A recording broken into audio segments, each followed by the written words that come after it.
Çok önemli mevzuda tedbir teşkil ettiğiniz için ve bizi de davet ettiğiniz için Elizabeth Bey'in çıxışına diqqətlə qulaq asın. Çox önemli məqamları vurğuladı, ümumi məsələni bizə bir daha şərh etdi.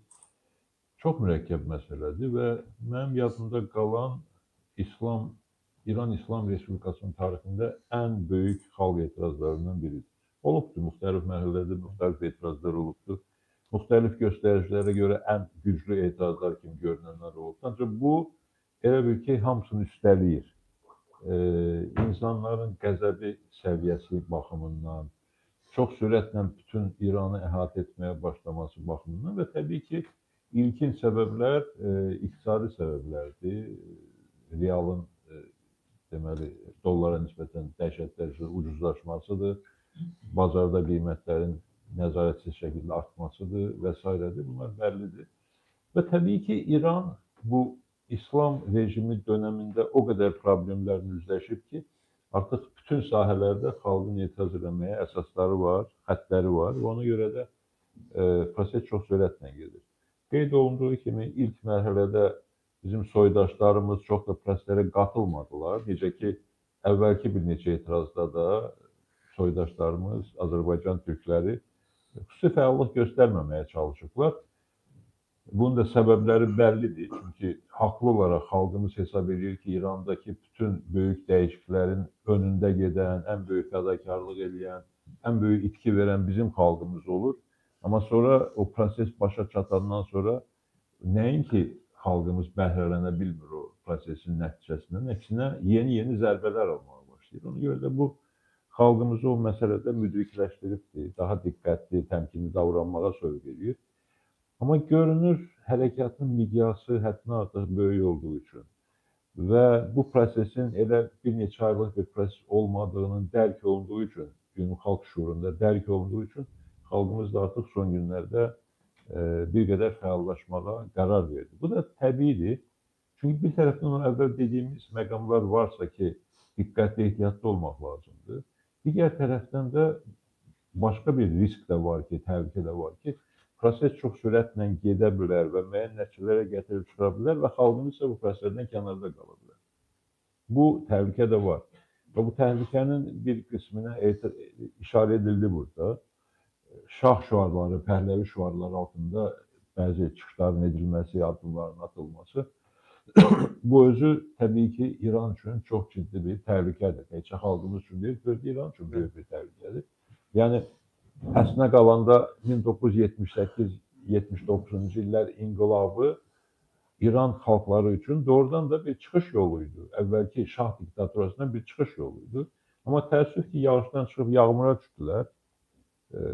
Fars rejiminin nəzarətindən çıxıb İslam şüarı altında xalqlara zülm edən bir rejimlə üzləşdilər. Amma bütün bunlarla yanaşı, əgər Pəhləvinin güclənməsini istəmirsə xalq, hərəkət etməlidir, alternativ qoymalıdır. O baxımdan hesab edirəm ki, proseslər həddindən artıq ciddi şəkildə öyrənilməlidir. Burada həm informasiya işi daha yüksək səviyyədə aparılmalıdır. Azərbaycan saytları, Azərbaycan şəbəkənin Azərbaycan bölümündə bu məsələlərlə bağlı yazılır. Ancaq mən bunu kifayət hesab eləmirəm.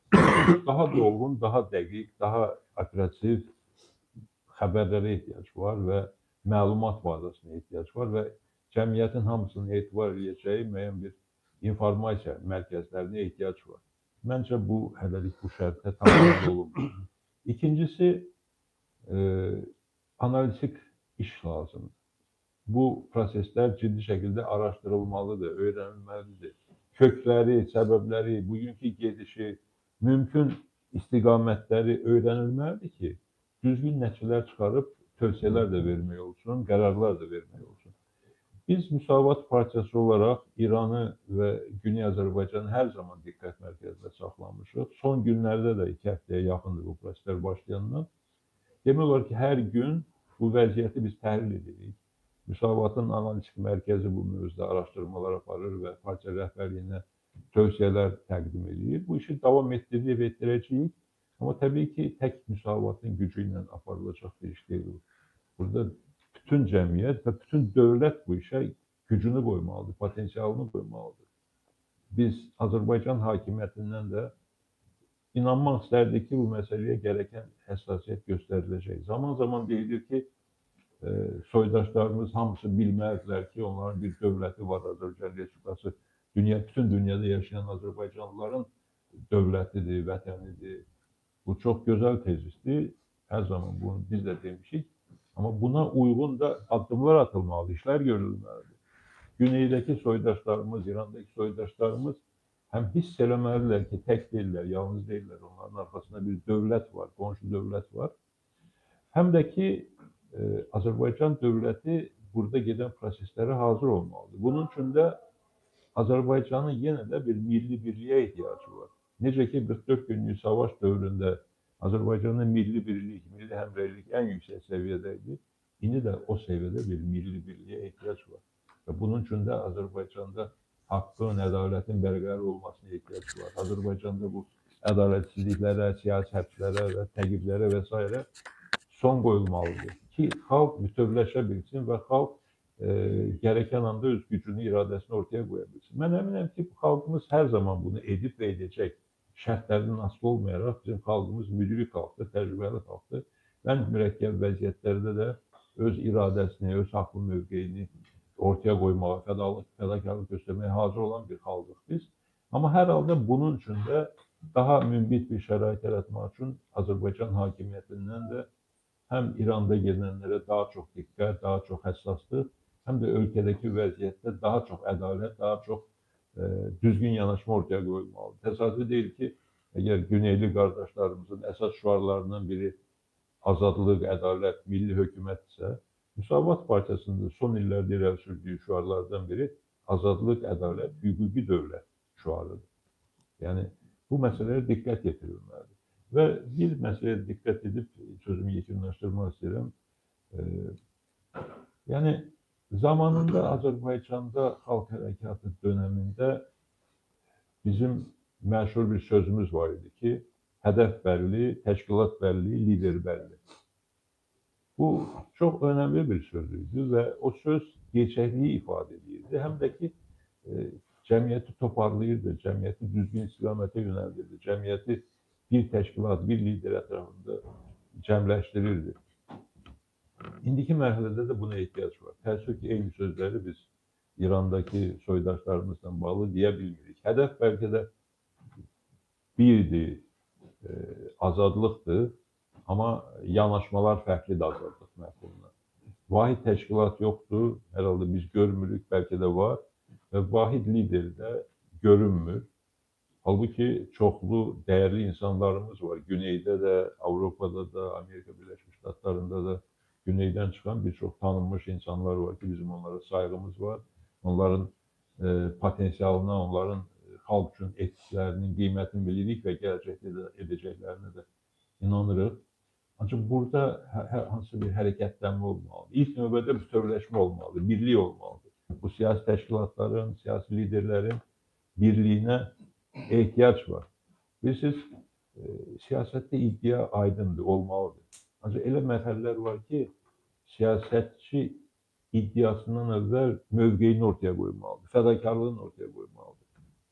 Siyasətçi deməməlidir ki, mən liderəm və hamı da mənim ətrafımda cəmləşsin. Siyasətçi xalqa liderliyini təklif etməməlidir, xalqa öz mövqeyini təqdim etməlidir, fədakarlığını təqdim etməlidir. Xalq özü onların arasından seçəcək. Kimə etimad göstərsə, kimə etibar edirsə onu seçəcək və onun arxasına getməyə başlayacaq. Və digərləri də ya xalqın bu seçimi ilə razılaşmaq məcburiyyətində qalacaqlar, ya da ən azı hesablaşmaq və səbirli olmaq məcburiyyətində qalacaqlar. Ona görə də mən ilk növbədə Güneyli soydaşlarımızdan bu istiqamətdə səylər, addımlar, fədakarlıq, təşəbbüslər gözləyirəm.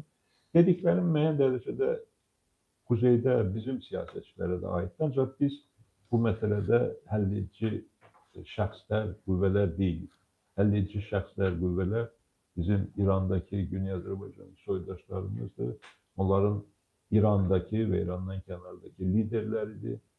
Biz xalq olaraq, Azərbaycan siyasətçiləri olaraq, Azərbaycan ictimai siyasi fəalları olaraq Güneydə xalqımıza hər cür dəstəyi verməyə hazır olmalıyıq. hər cür gözlənilməzliklərə cəmiyyətimizi, dövlətimizi, ölkəmizi hazırlamalıyıq və inanmalıyıq ki, bu böyük qarşıdurmada Azərbaycan, güneyli, quzeyli Azərbaycan təhlükələrdən, risklərdən özünü müdafiə edə biləcək, fürsətlərdən isə yararlana biləcək. Deyiləsi məqamlar çoxdur, ehtiyac olarsa sonraki məqamlarda yenə də fikirlərimizi bildirərik. Təşəkkür İsa bəy. Bir məsələyə